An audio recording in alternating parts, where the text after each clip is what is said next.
Hello everyone and welcome back to another video from Wake&Tech. In this video, I'm going to show you how to block spams on AOL Mail. So let's get started right away.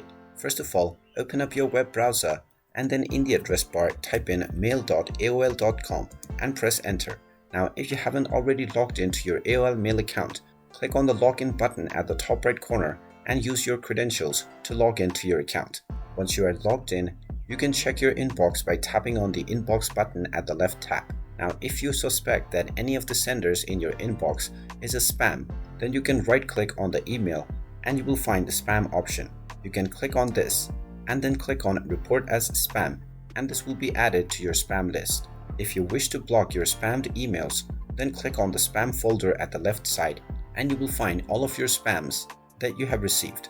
Just right-click on any spam email and then click on Block Senders, and you will be asked whether you want to block all future email as well as delete all existing emails.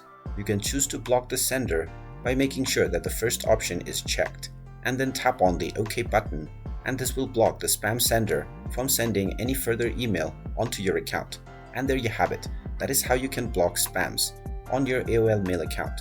If you find this video helpful, make sure you hit that like button and subscribe to our channel if you haven't done so already. Also ring that notification bell to never miss another update from us. Thank you for watching and I will see you again in the next video.